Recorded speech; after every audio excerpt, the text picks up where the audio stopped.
नमस्कार दोस्तों, मेरा नाम प्रिंस कुमार है। मैं आप लोगों के समक्ष आया हूं।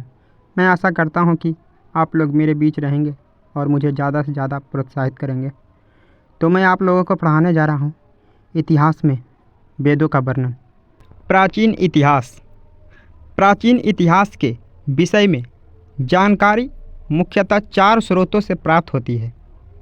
नंबर 1 है धर्म ग्रंथ, नंबर 2 ऐतिहासिक ग्रंथ, नंबर 3 विदेशियों का विवरण तथा नंबर 4 है पुरातत्व संबंधी साक्ष्य। तो हम लोग पहला पढ़ेंगे धर्म ग्रंथ। धर्म ग्रंथ में भारत का सबसे प्राचीन धर्म ग्रंथ वेद ऋग्वेद है। वेद की रचना महर्षि वेद व्यास को माना जाता है। ये वसुधैव कुटुंबकम का उपदेश देता है। वेद 4 प्रकार के होते हैं। ऋग्वेद, सबसे प्राचीन वेद भी ऋग्वेद ही है। ऋचाओं के क्रमबद्ध ज्ञान के संग्रह को ऋग्वेद कहा जाता है।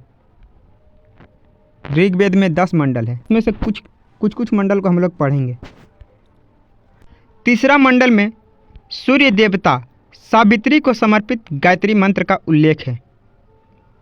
8वां मंडल, इसमें हस्तलिखित ऋचाओं को खील कहा जाता है। 9वां मंडल में सोम देवता का उल्लेख है। तथा 10वां मंडल में चातुष्वर्ण समाज की कल्पना है। चातुष्वर्ण समाज में ब्राह्मण, शूद्र, क्षत्रिय तथा वैश्य आता है। ऋग्वेद के पाठकर्ता को होत्री कहा जाता है। हम लोग अब देखेंगे कि ऋग्वेद में 1028 सूक्त हैं तथा 10,462 ऋचाएँ हैं।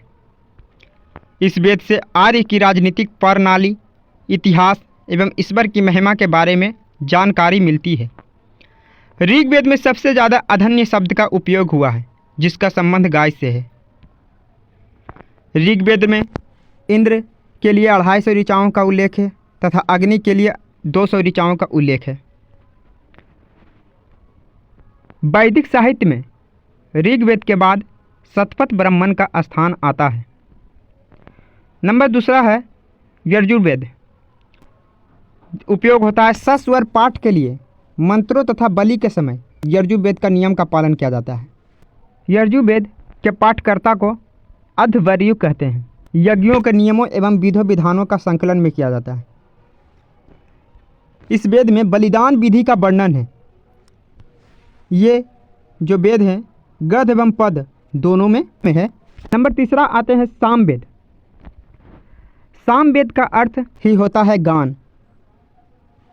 यज्ञों के अवसर पर गाए जाने वाले ऋचाओं का उल्लेख सामवेद में ही किया जाता है। सामवेद के पाठकर्ता को उद्रात्री कहा जाता है। इसका संकलन ऋग्वेद पर आधारित है। इसे भारतीय संगीत का जनक कहा जाता है। यजुर्वेद तथा सामवेद में ऐतिहासिक घटना का वर्णन नहीं है। नंबर 4 में आते हैं अथर्ववेद। अथर्ववेद की रचना महर्षि अथर्वा द्वारा की गई है। अथर्ववेद में मंत्रों की संख्या 731 तथा पद की संख्या 6000 है। इसमें कन्याओं के जन्म का निंदा किया गया है। सामान्य मनुष्यों के विचारों तथा अंधविश्वासों का विवरण इसी वेद में मिलता है। इस वेद में मानव जीवन के लिए जैसे में गृह निर्माण, कृषि की उन्नति, व्यापारिक मार्गों का गहन, रोग निवारण, विवाह, राजभक्ति, राजाओं का चुनाव, औषधियों का निर्माण, श्राप, वशीकरण, जादू टोना आदि सब अथर्ववेद में ही आता है। अथर्ववेद में कुरुओं का राजा परीक्षित को कहा गया है।